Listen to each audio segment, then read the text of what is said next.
жеткізу мүмкін. Бірінші сұрақ, Абай дәстүрлі қазақ білім жүйесінің қандай тұстарын сынға салды?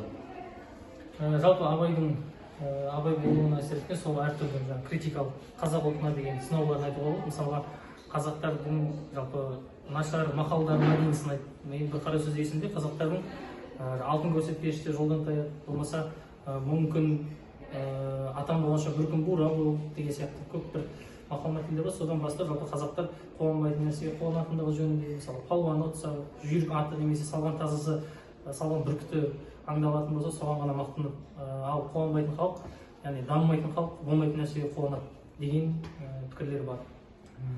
Абай қандай білімнен нағыз пайдалы деп санады және неге? Абайдың өлеңдерінде болсын, басқа да қара сөздерінде негізгі келтіретін ол сол замандағы енді қазақ және Ресей империясының жаулап алушыларының қол астында болғандықтан ол кісі айтады, жалпы орыс тілін үйреніңдер, орыс тілінде жалпы білімде, ғылымда тұр, және басқа халықтарға менсінбеушілікпен қарауға болмайды. Ол енді қара сөзінде сарттарды, ноғайларды қазақтар мазақ қылып өзінше солай пікір айтады, бірақ өздерінің жетіп тұрған шамалы ғой деп сондай критикалық болады. Сосын Абай қазақ жастарына қандай білім алу жолын ұсынды және оны қалай жүзеге асыруға тырысты?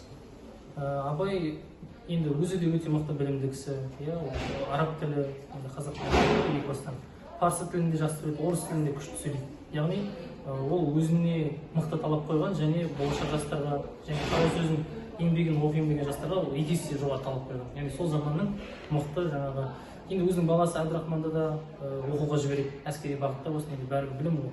Сол себепті қоғамға қандай да бір пайдасы тиетін білімдер болса, соның барлығымен айналысуға үміттенеді. Ал Абайдың заманындағы медреселер мен діни оқу орындарының білім беру жүйесі қандай болды?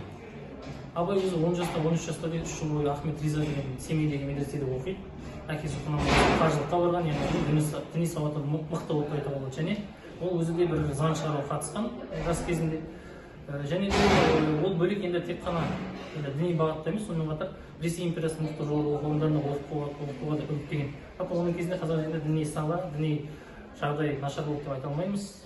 Енді біз Шоқан Уәлихановтың сөзінен білеміз ғой, қазақ жерінде исламда тек 19 ғасырдың соңында толықтай орнай бастады деген. Соған қарайтын болсақ, ол кезде қазіргі замандарда діни ахуал күрделі болған жоқ деп санаймыз. Келесісі бұл Абай не себепті шығыс және батыс ілімдерін ұштастыруды жөн көрді? Енді бізде жапондар бар, шығыстық мораль, батыстық техника деген пікір айтады. Сол секілді Абай сол жапондардың үлгісін ұстанып деп айтуға болады. Яғни бізде мораль, бізде адамгершілік, бізде иман деген нәрсе өзімізде бар, жиді атамыздан бері. Ал білімді әрине мықты дамыған мемлекеттен алу керек деп есептеді. Өзі енді қара сөздердің бәрінде анау Еуропаның батыс мемлекеттерін айтады ғой. Францияны да кездесіп қалуы мүмкін. Тіпті інісі Шәкәрімнің өзі сол жаққа барып, енді сол жақтың кітапханаларын оқығаннан кейін біз сол Еуропаның білімін алуға керек деп санаймыз Абайдың еңбектерін. Ал Абайдың ғылым таппай мақтанба өлеңінде білім туралы қандай ойлар айтқан? Енді ғылым таппай мақтанбада өзі айтады, 5 артық нәрсе, 5 жақсы нәрсе. Талап, ақыл, терең ой, қанағат, рақым деген сияқты. Енді адам бір нәрсе ғана есіме келіп тұр, жалпы балалар, яғни оқушылар болсын, студенттер болсын, жас кезінде, жас деп қазір 35 жасқа дейінгі адамдар айтамыз ғой, жастардың қатарында. Сол 35 жасқа дейін сен бар уақытыңды білімге, ғылымға, бір нәрсе өнер үйренуге арнау керек. Ал қалған нәрсемен сен озам десең, мысалы, табиғи келбетіңмен, сұлулығыңмен, байлығыңмен озам десең, онда сен қалып қойдың. Адам білімімен және мінезімен ғана озамады. Ал қалғанның бәрімен оздым деу ақымақтық деп айтады ғой. Сол себептен сол ойға мен де қосыламын. Ал Абай не себепті жастарды орыс тілін үйренуге шақырды деп ойлайсыз? Себебі енді қазіргі таңда білесіздер, Біріккен ұлттар ұйымының ресми 6 тілі бар. Ағылшын, француз, араб тілі есептемегенде орыс тілі де сол 6 тілдің біреуі. Қазіргі күннің өзінде.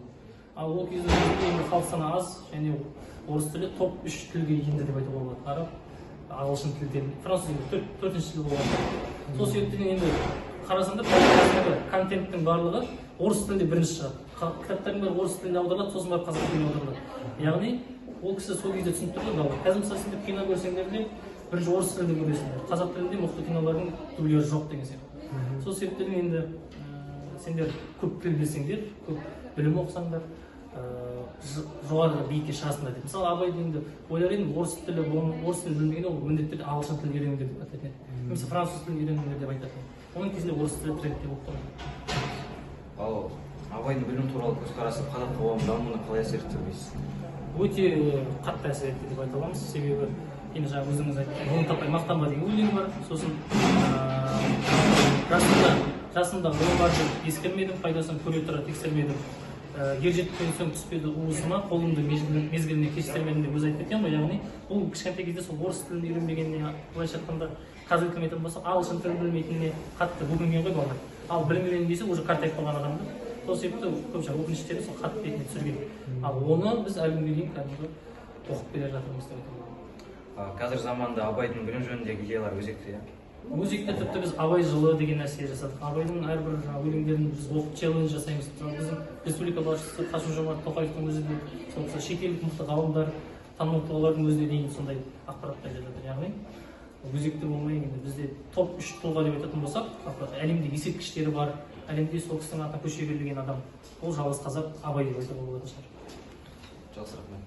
Жақсы рахмет.